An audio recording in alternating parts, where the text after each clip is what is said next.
If you haven't watched this video, I would do that first because this video is just kind of a follow-up in regards to this one. I'm answering the questions that you've direct messaged me on Instagram or left in the comments, so let's get right into it. Why do I always do this?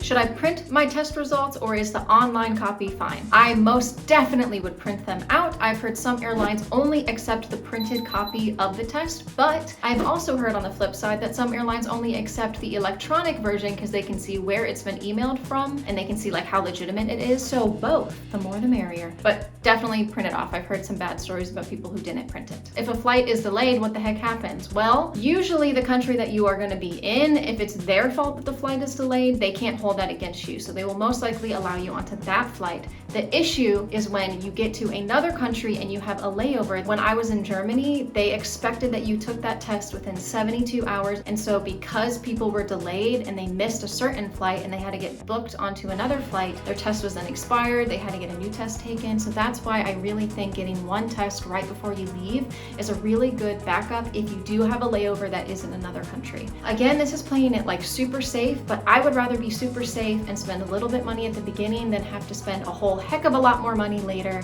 and have a whole lot of worry along the way. What does an official test look like? Oh my gosh, I don't have a signature on it. Is that okay? I don't know why I keep doing that. In the other video, I mentioned what an official test looks like, and I have a list of all of the requirements. When in doubt, if you're a little worried, does my document look official enough? You can compare it to mine, or you can reach out to whatever urgent care or clinic that you went to and say, is there any other more official document that I could have for travel? I know the countries that I'm going to are very strict, so I don't want to get in trouble. My middle name is not on my test results. Does that matter? In some countries, middle names are very important. From my experience in America, it's not that important. In Germany, my middle name wasn't on it. They didn't say anything. In Korea, they accepted my test. They didn't say anything, but that's because I am now in Korea. I'm going to Korea, and so they just took the test. They're not, they can't send me back because my middle name isn't on it. Once I was trying to board a plane in South Korea and my middle name was not on my flight ticket, and they literally wouldn't let me board the plane until I went and got a new ticket because my middle name wasn't on there. As a result, I was frantically running through the airport and I almost missed my flight.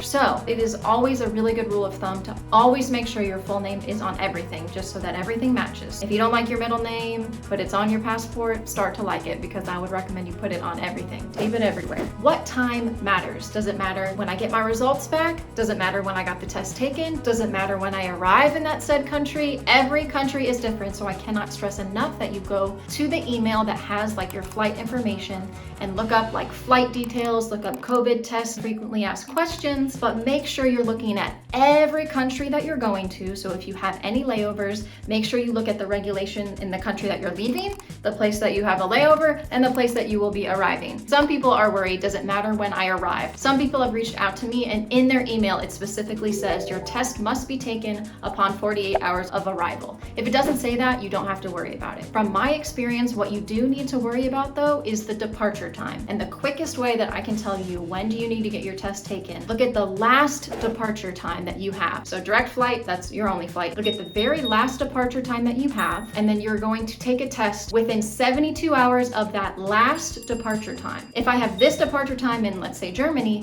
what time is that in America? Are they ahead? Are they behind? And then I need to take a test within 72 hours of this time. And don't forget, Google can be your best friend. You can say, if it's this time here, what time is it here? And they can help you out too. Where can I get my test taken? Look at your airlines, look at your emails, look to see what tests are accepted for the flight that you're going to take. And then you're going to just go to Google and type in that kind of test near me. Good old Google. You're definitely going to want to do research because different tests are offered for different prices in different locations. The quicker that you want your results back, obviously the more money that you're going to have to pay, which leads really well into another question. Can I just get a rapid test? Yes, you can get a rapid test. Just make sure it is the correct test. Now, these tests that you see where it says rapid, but it doesn't say anything but rapid test, these are usually not acceptable for travel, and it's not what you're looking for. What you want is you want to put in the name of the test you need. So let's say PCR. You need to find a PCR rapid test or same day PCR test. Same thing with antigen tests and same thing with RT-PCR tests. The rapid tests will probably save you a little bit of headache because the results will come back. Sometimes they can come back within a day, a few hours,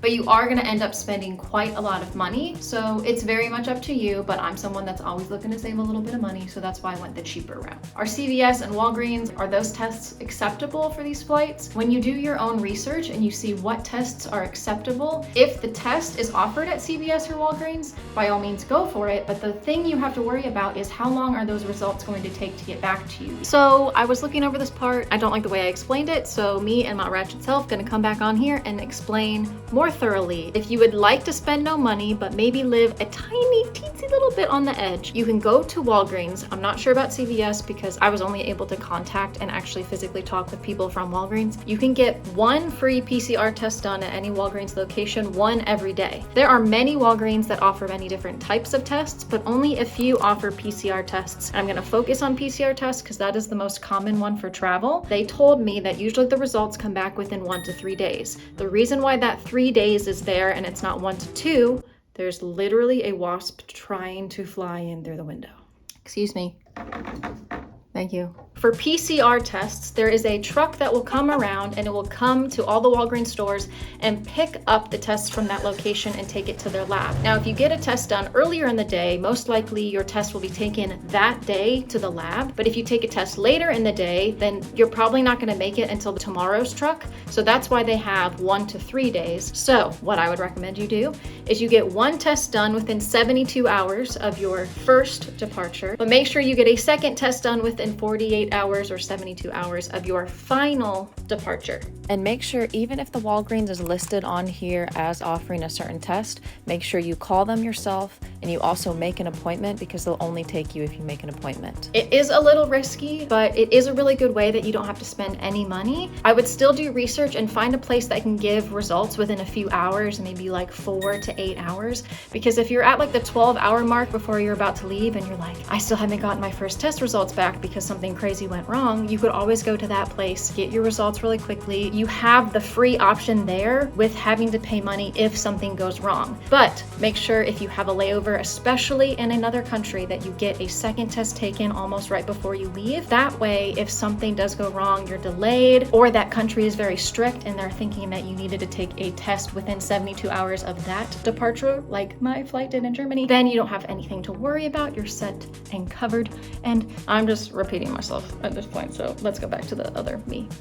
I also received a lot of questions very specific to South Korea and quarantine because that's where I quarantined. So if you go over to my Instagram, I'm actually gonna have a whole story on there about all of the questions that I received about quarantine, so you can check that out. If you do have any other questions, leave a comment down below or you can message me on Instagram and I will see you in the next one.